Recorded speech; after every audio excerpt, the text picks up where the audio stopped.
In the 60s and early 70s, there became a whole spate of movies that most people didn't know about, but they kind of found them on late night television. And they weren't maybe even 100% sure what it was they saw.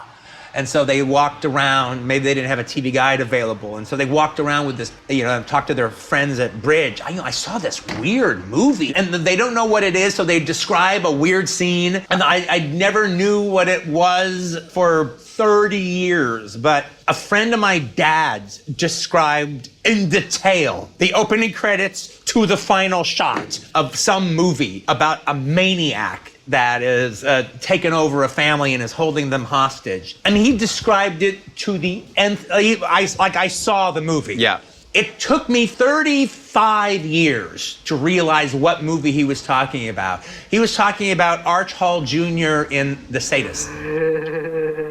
Starting to be the big man again, huh? I'm giving you 3 seconds, mister, to do what I say. If anybody opens their mouth again, I'll blow their brains out! The James Landis film. He was talking about, but trust me, for those 35 years, and I kept imagining the psycho who was the star of the movie, it never occurred to me it was Arch Hall Jr.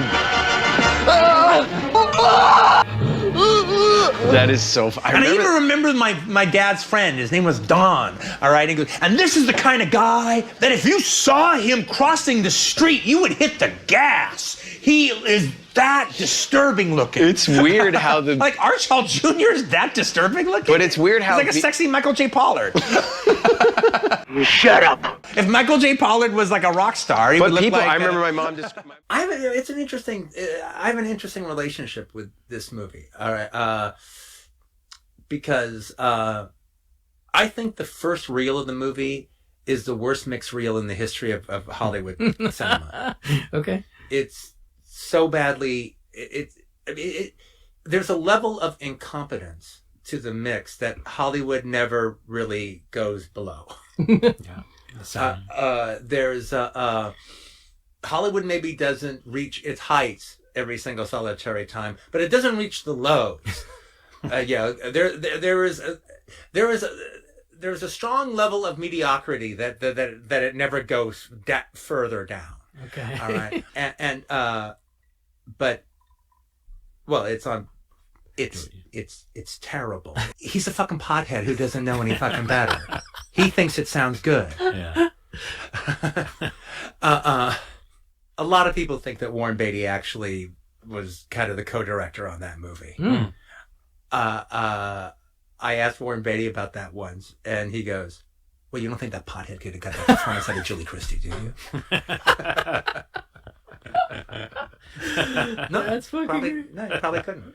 Well, say no more. And Warren Beatty is fantastic in it. Yeah. And it's obvious Warren Beatty's directing himself. He's not listening to Allman.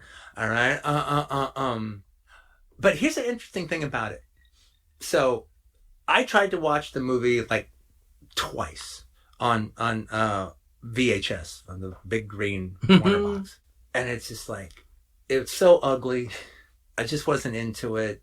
The sound was just awful, and it transferred so terribly to VHS. I can't even tell you. Yeah, I'm sure it was a mess. And I was like, ugh, this movie's terrible. All right, and so I tried 2 different times to watch it. Fuck this movie. Then I noticed that there was an IP Technicolor print available, and it wasn't that expensive. And so I picked it up, and I bought it for Rick Linklater. Oh, really? Because he loves this movie. He was a big fan of it. So I thought I was just going to buy it for him and send it to him as a gift. Then I had the movie, and I go, well, I mean, if I'm going to give it another chance, now would be the time. All right? An IB Technicolor 35 millimeter print. Before I send it off to Rick, I should probably sit down and watch it from beginning to end. And then I really, really liked it. Oh, nice. On IB Technicolor, the print, the first 20 minute sound mix is still dreadful. It's abysmal. All right. But you get caught up in the movie and it envelops you, and Beatty envelops you, and Christie envelops you. And then the whole end, I think, is just kind of perfect. I like Keith Carradine a lot too. Well, it's heartbreaking. Yeah, that sequence in the middle is heartbreaking. I never got that. No, he never got it. That's the catch. I love it. No, cut to I'm showing it.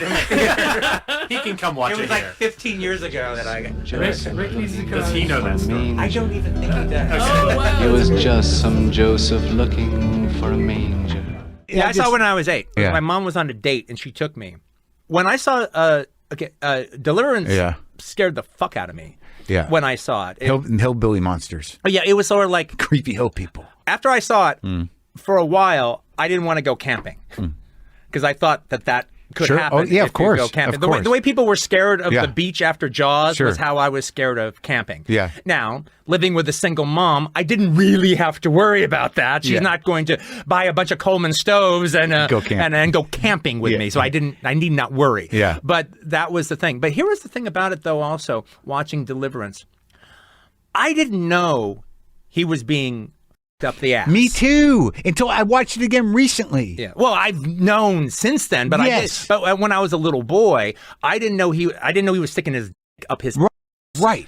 All right. I didn't even know what sodomy was. Of course. At that time. Right. All right. But I knew he was being humiliated. Yeah. Because Yeah, and he was being humiliated, Yes. all right? He was being dominated. Yes, he was. I knew Yeah. that. Well, any kid can understand that because you've had some situation Right. with somebody humiliating you and trying Right. You to felt dominate bad you. for the fat man in his underpants. Yes, exactly. Yeah. I Right. love Ned Beatty. But the thing is, though, the sodomy Yeah. went right over my head. Of course. But the meaning of the rape was right there. Right. Domination. Right. Humiliation. Right. That is what it's about. I'm rough on the third act. Yeah. Well, it's a double-headed coin that I have a problem with. Once Burt Reynolds is taken out of the picture and it's just Ned Beatty and John Voight. Well, I know John Voight's not going to fall off the fucking mountain, so they make a big deal about him climbing the mountain. But of course, he's going to not just fall off the mountain and die. John Borman doesn't really play it for suspense. It's just all treated with their left hand. It's a bizarre decision to undramatize that situation.